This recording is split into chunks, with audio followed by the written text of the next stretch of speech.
오늘은 원자 반지름의 개념, 그리고 원자 반지름이 주기율표에서 어떤 주기성을 가지는가에 대해서 해볼 거예요. 먼저 원자 반지름이 뭔지 알아야겠죠. 원자 반지름? 원자 반지름 어떻게 되지?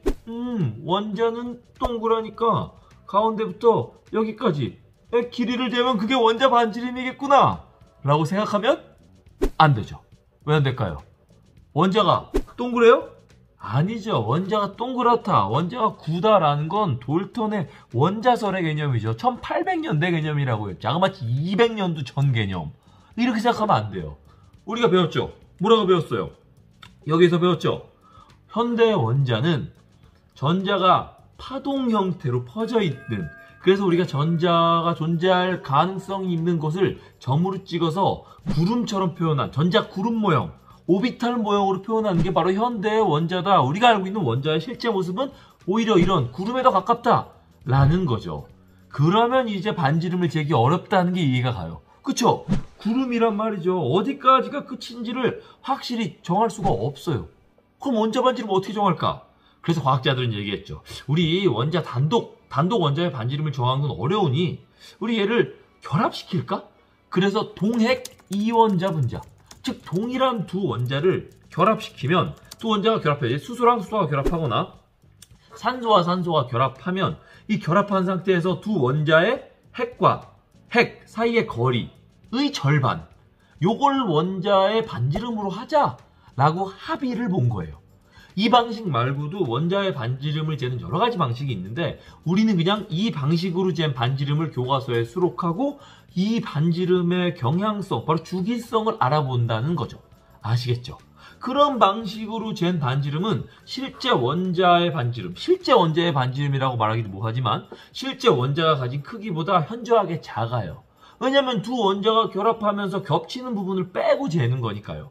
하지만 그렇더라도 이 반지름, 같은 방식으로 반지름을 재면 분명한 주기성이 보이거든요. 그래서 오늘은 그 주기성을 배우는 거예요. 아시겠죠? 그런 방식으로 잰 원자의 반지름이 여기 있어요. 수소, 염소, 알루미늄, 다 이런 방식으로 반지름을 잰 거죠. 그럼 이제 이렇게 잰 반지름이 주기율표에서 어떤 경향성을 가지는지 해봅시다. 주기율표예요. 이 주기율표는 원자의 반지름을 대략적으로 나타낸 표라서 이걸 보기만 해도 주기율표상에서 원자 반지름이 어떤 주기성을 갖는지가 대략 보일 거예요. 자, 어떻게 보이세요? 같은 쪽에서 원자 번호가 늘어날수록, 즉 그러니까 같은 쪽에서 아래로 내려가면, 즉 원자 번호가 커지면 원자 반지름이 커지는 게 보이시죠? 그렇고 같은 주기에서 원자 번호가 커지면, 즉 오른쪽으로 가면 갈수록 원자 반지름이 작아지는 게 보이실 거예요. 그럼 오늘 배울 건 왜 원자 반지름이 같은 쪽에서 원자 번호가 커질수록 커지고 같은 주기에서 원자 번호가 커질수록 작아지는가에 대해서 할 거라는 말이죠. 해봅시다. 우리 바로 전 시간에 유효핵 전화라는 거 배웠죠. 자, 여기서 배웠죠. 그 유효핵 전화라는 건 결국 원자가 전자를 당기는 실제 힘, 다른 말로 전자가 느끼는 실제 핵전화, 유효한 핵전화, 바로 유효 핵전화죠. 이 유효 핵전화가 원자 반지름에 영향을 줄 거라는 생각 드시죠? 당연히 들겠죠. 유효 핵전화가 크면, 즉 전자가 실제 자기를 당기는 그러니까 전자가 핵이 얼마나 강한 힘으로 당기는지를 느끼는 실제 값이니까, 이게 유효 핵전화니까, 실제 전자가 느끼는 실제 핵전화니까, 이 핵전화가 크면 클수록 인력이 커질 테니까 원자 반지름이 작아질 거라는 거 느껴지세요? 그렇죠. 그러면 같은 주기에서 원자 번호가 증가할 때의 상황을 봅시다. 같은 주기에서 원자 번호가 증가하면 리튬에서 베릴륨으로 커지고 베릴륨에서 붕소로 커질 때 양성자가 하나씩 늘어나는 거 알죠? 전자도 하나씩 늘어나죠.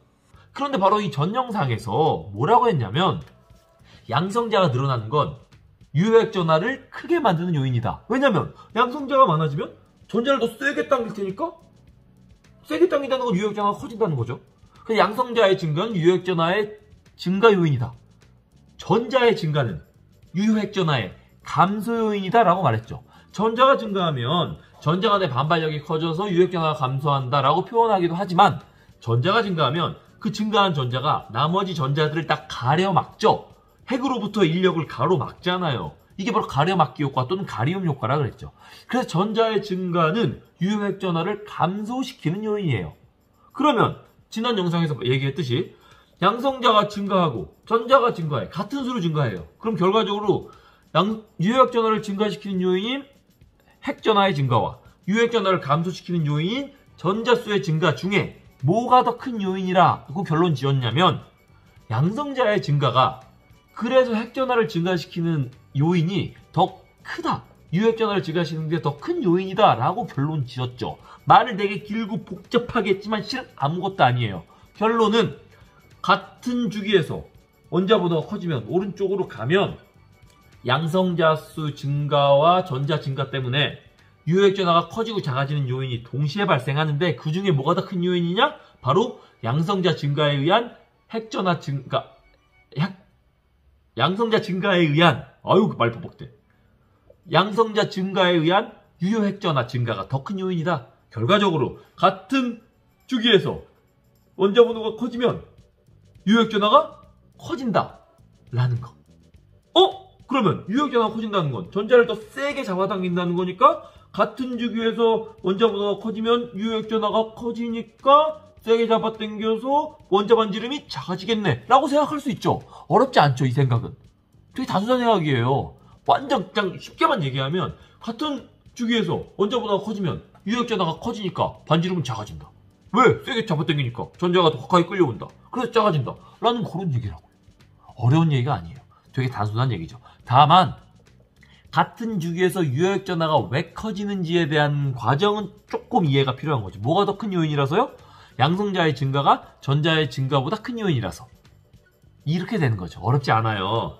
아시겠죠? 이번엔 같은 족에서 원자 반지름이 어떻게 되는지 봅시다.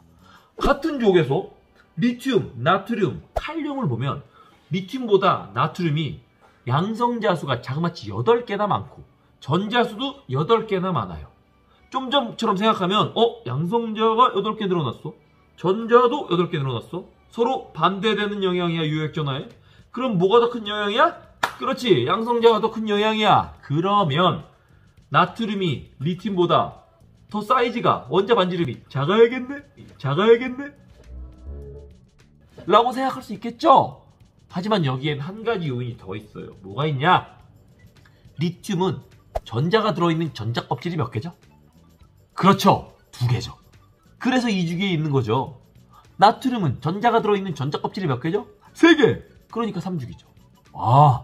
전자 껍질 수가 차이가 나네요. 리튬과 나트륨이. 칼륨도 또 전자 껍질 수가 차이가 나겠죠. 전자 껍질 수의 차이가 반지름에 영향을 주지 않을까라는 생각을 해보면 줄 것 같죠? 왜냐면 전자 껍질이 많아진다는 건 부피가 커진다는 거니까. 실제로 이게 엄청나게 큰 요인이에요. 그래서 같은 족에서 리튬, 나트륨, 칼륨으로 가면 전자 껍질 수가 증가해서 원자 반지름이 훅 커지죠. 아시겠죠? 자, 정리합시다. 원자 반지름을 재는 방식은 교과서에서 나온 방식은 동핵 이원자 분자를 만들어서, 즉 같은 원자 2개를 결합시켜서 두 핵 사이의 거리의 절반, 이걸 원자 반지름이라고 하고, 그 원자 반지름을 쫙 정리해 보았더니 이런 표가 되고, 이 표에서 같은 족에서 원자 번호가 커지면 반지름이 커지고 같은 주기에서 원자 번호가 커지면 반지름이 작아지는 요인, 이게 왜 그런가 생각을 해봤더니 같은 주기에서는 원자 번호가 커지면 유효핵전화가 커져서 원자 반지름이 작아지는 거고, 같은 족에서는 전자 껍질 수가 많아져서 원자 반지름이 커지는 거구나 라고 정리하면 되는 거예요. 아시겠죠?